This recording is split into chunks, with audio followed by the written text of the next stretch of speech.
Hi అండి అందరికీ welcome back to our channel. ఈ రోజు వీడియోలో బయట బండి మీద దొరికే చికెన్ పకోడీని ఇంట్లోనే ఈజీగా ఎలా ప్రిపేర్ చేసుకోవాలో చూపించబోతున్నాను. మరి ఈ వీడియో అయితే ఎక్కడ స్కిప్ చేయకుండా చివరి దాకా చూసేయండి.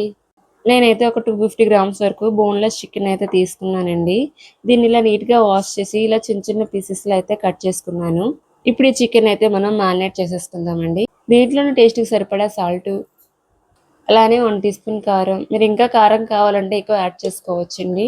అలానే ఒక పావు టీ స్పూన్ పసుపు, ఒక 1 టీ స్పూన్ ధనియాలు జీలకర్ర పొడి, అలాగే 1 టీ స్పూన్ గరం మసాలా లేదా చికెన్ మసాలా అయినా వేసుకోవచ్చు. అలాగే 1 టీ స్పూన్ అల్లం వెల్లుల్లి పేస్ట్. దీంట్లోనే ఒక పావు టీ స్పూన్ చాట్ మసాలా కూడా వేసుకోవాలండి.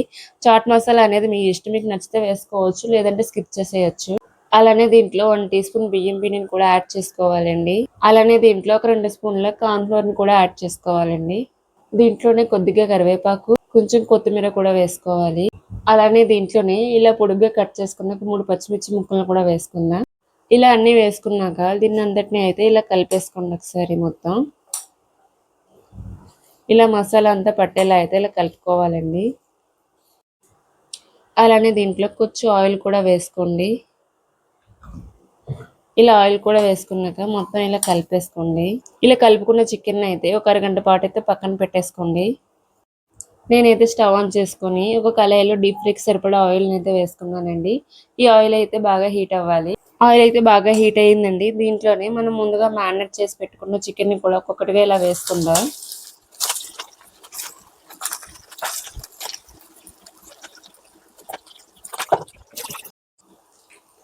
ఇలా వీటిని అయితే ఒకసారి నెమ్మదిగా కలుపుతూ ఇలా ఫ్రై అయితే బాగా చేసుకోండి.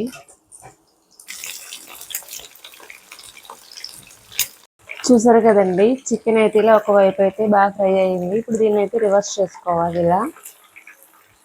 ఇలా రెండో వైపు కూడా బాగా ఫ్రై అవ్వాలండి. దీన్ని మీడియం ఫ్లేమ్లోనే ఫ్రై చేయండి, లేదంటే మాడిపోతాయి. చూసారు కదండి, చికెన్ అయితే ఇలా బాగా ఫ్రై అయిపోయింది. ఇప్పుడు వీటిని అయితే పక్కకు తీసేసుకుందాం. ఇలా చూసారు కదా, చికెన్ క్రిస్పీగా ఎంత బాగా ఫ్రై అయ్యిందో. దీన్ని అయితే ఇలా టిష్యూ పేపర్లో అయితే వేసేసుకుందాం.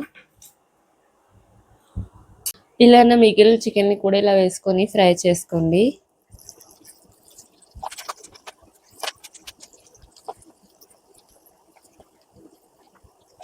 ఇప్పుడు దీనిని కూడా ఒకసారి ఇలా రివర్స్ అయితే చేసేసుకుందామండి.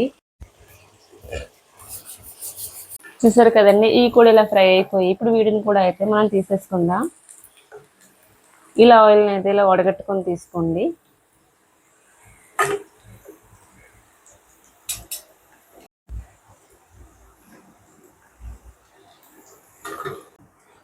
చివరిగా అయితే ఫ్రై చేసిన కొంచెం కరివేపాకును కూడా వేసుకుందామండి. అంతేనండి, వేడివేడి చికెన్ పకోడీ అయితే రెడీ అయిపోయింది. దీంట్లో కొంచెం నిమ్మరసం పిండుకొని అయితే తినండి, చాలా బాగుంటుందండి. మీరైతే ఖచ్చితంగా ఒకసారి ట్రై చేయండి. ఇలా చూసారు కదా ఎంత బాగా ఉడికిందో. ఈ వీడియో కనుక మీకు నచ్చినట్లయితే లైక్ చేయండి, షేర్ చేయండి, అలాగే సబ్స్క్రైబ్ చేసుకోండి.